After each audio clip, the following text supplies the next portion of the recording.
विधानसभा निवडणुकीच्या मतदानासाठी अवघे काही दिवस राहिलेत। प्रचाराचा जोरदार सपाटा सुरू आहे। अकोले विधानसभा मतदारसंघात पायाला भिंगरी लावून थोर मोठ्यांचे वडीलधाऱ्यांचे आशीर्वाद घेत युवकांशी संवाद साधत एक 20 वर्षांचं पोरगं आपल्या बापासाठी मैदानात उतरलंय।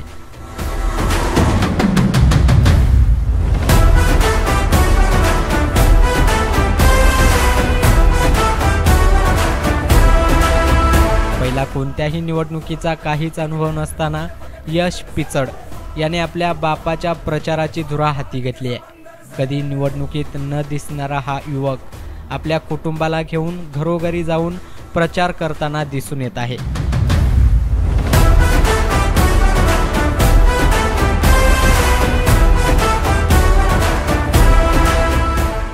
एकीकडे माजी मंत्री तालुक्याचे जलनायक मधुकर पिचड हे आजारी आहेत आणि दुसरीकडे कार्यकर्त्यांच्या आग्रहास्तव वैभव पिचड हे अपक्ष निवडणूक लढतायत।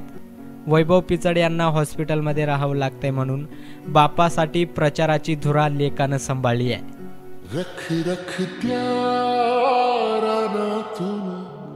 थोडं पुढं जाऊ गड्या, पाऊल थकलं नाही गड्या, पाऊल थकलं नाही। अपक्ष उमेदवार वैभव पिचड यांचा सुपुत्र यश पिचड हा प्रचारासाठी फिरताना वडीलधाऱ्या मतदारांचा आशीर्वाद घेत तरुण तरुणींसोबत गप्पा करून मतदान करण्याचं आवाहन करताना दिसून येतोय। वडीलधाऱ्यांचा आदर, विरोधकांचाही मान ठेवणं, युवक युवतींशी आपुलकीनं बोलणं आणि त्यांचा असलेला सुसंस्कृतपणा यामुळे यश पिचड याने अनेक लोकांच्या मनात घर केलंय। कुठल्याही निवडणुकीचा आजपर्यंत अनुभव नसलेला यश बापाच्या अडचणीच्या काळात प्रचाराची धुरा अगदी सुसंस्कृतपणाने जपताना पाहायला मिळतोय। वाट चालावी चालावी, वाट चालावी चालावी, वाट चालावी चालावी, वाट चालावी चालावी। राजकारण्यांची सुशिक्षित मुलं खुर्चीवर बसतात, पण वैभव पिचड यांच्या प्रचाराचा नारळ वाढवण्याच्या कार्यक्रमाच्या वेळी यश लोकांमध्ये खाली बसला होता।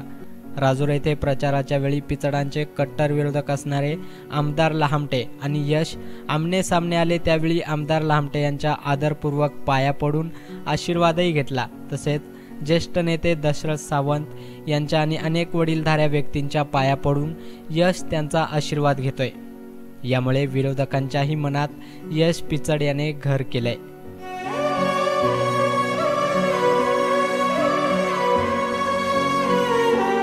लढणाऱ्या बापासाठी पोरगा प्रचाराच्या मोहिमेत कुटुंबातील सदस्यांना घेऊन गावा शहरात जातोय, मन मोकळेपणाने संवाद करतोय।